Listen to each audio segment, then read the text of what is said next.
Hello, my name is Alexis Polkowicz. I'm a biochemistry major here at Hiram, and for my final project for this course, I decided to look at the influence of sex on case count and hospitalizations in coronavirus patients.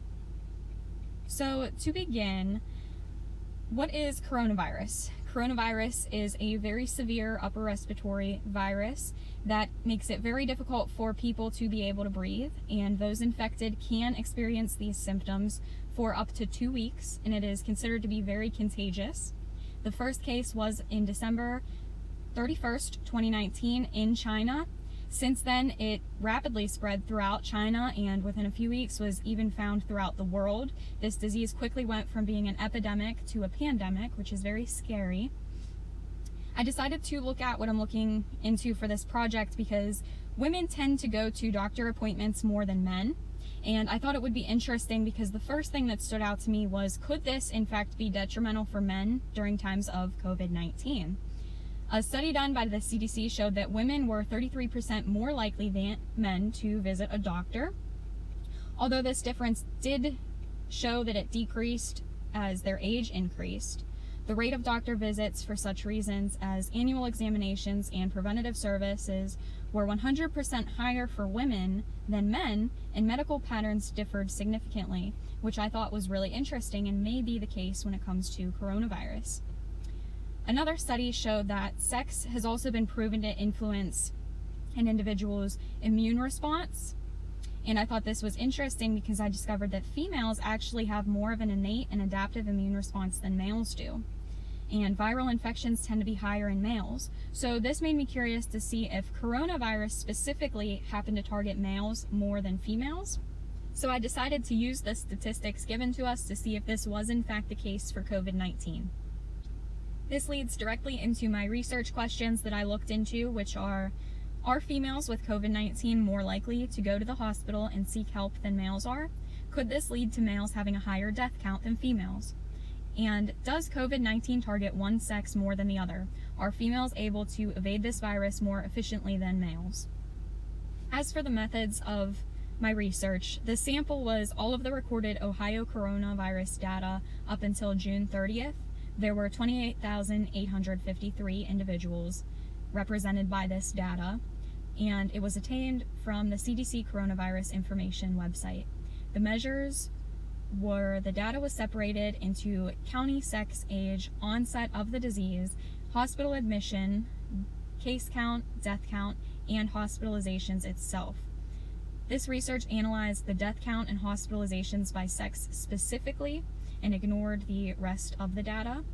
And the data analyzed was put into SPSS programming software to make data analysis observations that were then put into Excel to create the diagrams shown in this poster presentation.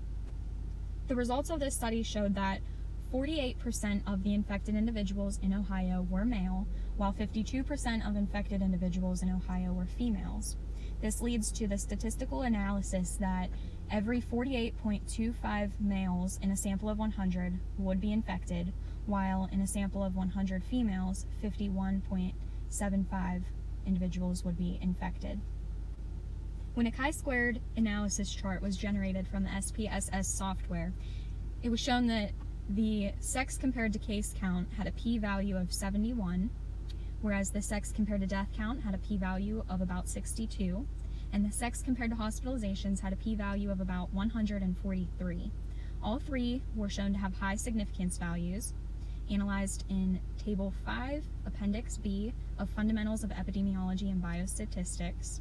And the chart below represents the visual of the data used in SPS to obtain the chi-squared results. This chart was generated in Excel just to show how many cases there were, how many hospitalizations, and how high the death count was for each sex. The percentages shown in the pie chart for the univariate data were similar enough that it can be said that no significant difference can be determined through the data. And because the chi-squared values are high, this indicates that there is no significance, because when it was looked at Table 5 in Appendix B for the DF value of 8 and 65 that the values gave, The p-values were off the charts, so that indicates that there is no significance for any of the data for either 3 analyses. The chart for the bivariant data emphasizes how similar the numbers actually were for each of the 3 categories, and surprisingly enough, more males were actually hospitalized than females, and the death count was not very different at all. Therefore, both hypotheses that women went to the hospital more than men and women were able to evade this virus more efficiently than men had to both be rejected. I think that the hypotheses were rejected because of the various compounds that still surround the coronavirus and all of the data being obtained from these coronavirus patients. I was actually really surprised by these results because I didn't necessarily think that females were more susceptible to coronavirus. I, however, definitely thought that more females would have went to the hospital than males, and I definitely thought that there may be a somewhat significant difference into which sex the virus targeted, especially when I stumbled across the immunization paper saying that females had a higher innate and adaptive immune response. That definitely made me think that maybe there might be a chance that females could fight this virus off more efficiently than males, but unfortunately for us females, that does not seem to be the case for coronavirus. Some of the confounds that I think surround this data set is definitely age. Older individuals are way more likely to go to the hospital than younger individuals, as they might not be able to fight off the virus as effectively as younger individuals can. They may need extra help to do so. An example would be older people being put on ventilators. I know there are young people that have to go through this as well, but it's definitely more common in the older generations. There are also unknowns listed in the data. I don't think that some of the hospitals were recording the sex of their patients, so this resulted in the unknowns. Perhaps if this data was being taken for these individuals, maybe it would show that there are in fact more coronavirus cases in males than there are in females. I think that it also has to be taken into consideration that this is somewhat of a new virus. It's only been around for a few months, whereas other diseases that have shown significant patterns, such as the ones trying to be analyzed in this research, they've been around for years, much, much longer than coronavirus, or COVID-19 specifically, has been. So maybe in a few more months, or a year or 2 years, patterns such as the one trying to be identified in this study may be able to be observed. This leads into future research that I think should be followed through with for this experiment, which is to repeat this study in a year or 2 when more data has been collected to see if patterns such as the ones described in this research have emerged, and also to try to identify the unknowns and see if this separates the data to be able to show a significance between the amount of females infected versus the amount of males infected. And here are my references for the introduction, and I hope you guys have a good rest of your summer.